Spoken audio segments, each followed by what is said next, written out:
Friends, ডাব্লিউবিজিডিআরবির important খবরের মধ্যে আপনাদেরকে হেডলাইনটা দেখিয়ে দিতে চাইছি। কর্মীদের পোস্টিংয়ে বেনিয়মের অভিযোগ ছিল, তদন্তে ছিল স্বাস্থ্য দপ্তর।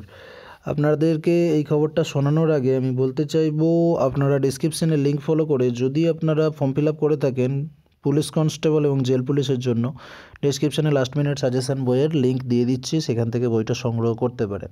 দেখুন, আগের ভিডিওতে আমি বলেছিলাম গত 4 তারিখে একটা কিন্তু খবর প্রকাশিত হয়েছিল, সেই খবরকে নিয়েই কিন্তু এত রকম বিরাট বিক্ষোভ, এবং সেই বিক্ষোভ কিন্তু হতে চলেছে 7ই মার্চ থেকে।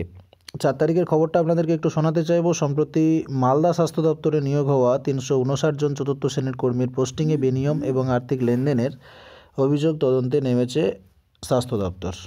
একটা অভিযোগ উঠেছিল আর্থিক লেনদেন এবং বেনিয়ম, তার জন্য তদন্তে নেমেছে স্বাস্থ্য দপ্তর। তাদের নির্দেশে নতুন করে পোস্টিং হবে, এই জন্য কাউন্সেলিং হচ্ছে আগামী 7 এবং 8ই মার্চ। এই ষড়যন্ত্রে যুক্ত থাকার অভিযোগে এক কর্মীর বিরুদ্ধে ব্যবস্থা নিচ্ছে স্বাস্থ্য দপ্তর বলে জানা গিয়েছে। এ ব্যাপারে রাজ্যের স্বাস্থ্য অধিকর্তা অজয় চক্রবর্তী বলেন, অভিযোগের ভিত্তিতে তদন্ত হয়, তদন্ত রিপোর্ট অনুযায়ী ব্যবস্থা নেওয়া হয়েছে। 7 ও 8 মার্চ মালদায় নিয়োগ হওয়া কর্মীদের কাউন্সেলিং হচ্ছে। জেলা স্বাস্থ্য দপ্তরে ঘুষুর বাসা ভাঙায় রীতিমতো চর্চা শুরু হয়েছে। সম্প্রতি ওটা ঘুঘুর বাসা হবে, ঘুঘুর বাসা ভাঙায় রীতিমতো চর্চা শুরু হয়েছে। সম্প্রতি রাজ্য স্বাস্থ্য দপ্তর বিভিন্ন জেলার জন্য চতুর্থ শ্রেণীর কর্মী নিয়োগের বিজ্ঞপ্তি জারি করে। বিজ্ঞপ্তি নম্বর ছিল, আপনারা দেখতে পাচ্ছেন, এই পদ জেনারেল ডিউটি অ্যাটেন্ডেন্ট, স্কেল 4900 থেকে 16200, গেট পে 1700। জেলার 15 ব্লকের জন্য মোট 359 জন কর্মী নিয়োগ করা হয়। নিয়োগ নিয়েও নানা বিনিয়মের অভিযোগ ওঠে। যদিও লিখিত অভিযোগ জমা পড়ে পোস্টিং সংক্রান্ত বেনিয়ম এবং দুর্নীতির অভিযোগ জমা পড়ে। পোস্টিংয়ে যে দুর্নীতি হয়েছিল তা রাজ্য স্তরের তদন্তে ধরা পড়ে বলে সূত্রের খবর। এরপরই নড়েচড়ে বসে স্বাস্থ্য দপ্তর। নিয়োগ হয়ে যাওয়ার পর ব্যতিক্রমী সিদ্ধান্ত হিসেবে কাউন্সেলিংয়ের সিদ্ধান্ত নেওয়া হয়। সাধারণত যে কোনো নিয়োগে আগে কাউন্সেলিং হয়, সেই ভিত্তিতে পরে পোস্টিং হয়। সেক্ষেত্রে উল্টো তদন্তে এখানে বাঘের ঘরে ঘোগের বাসা প্রমাণিত হয়। যদিও এর দায় এড়িয়েছেন সিএমওএইচ বলে বিশ্বস্ত সূত্রে জানা গিয়েছে। যদিও সিএমওএইচ সৈয়দ শাহজাহান সিরাজকে বারবার মোবাইলে যোগাযোগের চেষ্টা করলেও তিনি ফোন ধরেননি। কী অভিযোগ সদানিযুক্ত কর্মীদের?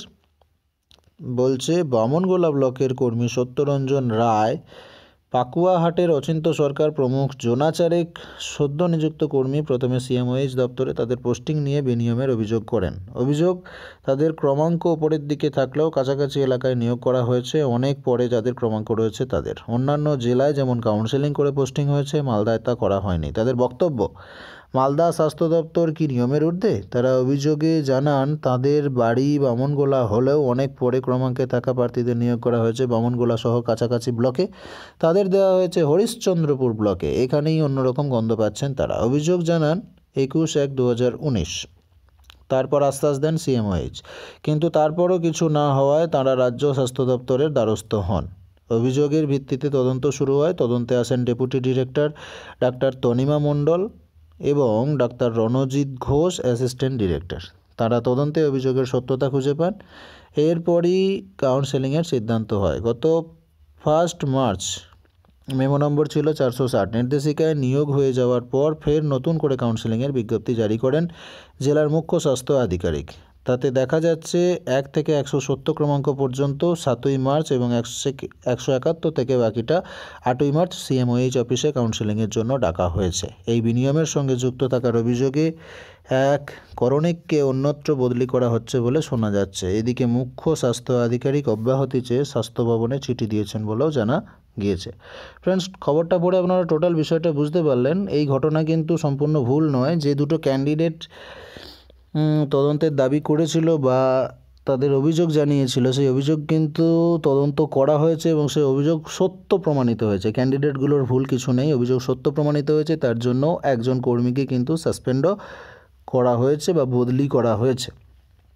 বিষয়টা খুব দুঃখজনক বিষয়। এরকমভাবে সাধারণ ক্যান্ডিডেটদের সঙ্গে একটা খুবই খারাপ জিনিস করা হচ্ছে এবং পশ্চিমবঙ্গের ভবিষ্যতে কিন্তু এইগুলোর খুব খারাপ ছোঁয়া পড়বে, বিশেষ করে বেকারদের জীবনে বা ভবিষ্যৎ প্রজন্মের জীবনে। তো আপনারা এটাও বুঝতে পারলেন যে জেনারেল ডিউটি অ্যাটেন্ডেন্টের কাজ করতে সবার ভালো লাগছে না। একই পরীক্ষা দিয়ে কেউ বসে কম্পিউটার চালাচ্ছে, কেউ আবার সেলাই করছে, এগুলো সবার পছন্দ হচ্ছে না। সেই হিসেবে কিন্তু বিভিন্ন রকমভাবে বিভিন্ন অশান্তি কিন্তু সৃষ্টি হচ্ছে এবং দীর্ঘদিন ধরে WBGDRB এর নিয়োগকে কেন্দ্র করে অশান্তি কিন্তু চলতে রয়েছে। আগামী 8 তারিখে সকাল 10টায় আবার ওয়েটিং ক্যান্ডিডেটরা আবার একটা মোটামুটি জমায়েত করতে যাচ্ছে। ওয়েটিং ক্যান্ডিডেটরা কলকাতায় জমায়েত করে সেখানে WBGDRB এর কাছে জানতে চাইবে যে কীরকম ব্যাপার, ওয়েটিং ক্যান্ডিডেটের PDF কেন প্রকাশিত হচ্ছে না, বা আরও অন্যান্য কিছু দাবি দেওয়া আছে। সেখানেও বেশ ভালো রকম 250-300 জনের জমায়েত হতে চলেছে। সেখানেও একটা কিন্তু আবার জোর ঝামেলাও শুরু হয়ে যেতে পারে এবং ভালো কোনো খবরও বেরিয়ে আসতে পারে। আমরা সবাই আশা রাখবো ভালো কোনো খবর সরকার আমাদেরকে দেবেন এবং ভোটের আগে সবাই ঠিকঠাকভাবে নিয়োগ প্রসেস কমপ্লিট হবে। আমি পরবর্তী ভিডিওতে আপনাদের জন্য আপডেট নিয়ে ফিরে আসছি। আপনারা আমার চ্যানেলের সঙ্গে থাকবেন, ভিডিওটিকে লাইক শেয়ার করবেন। ধন্যবাদ।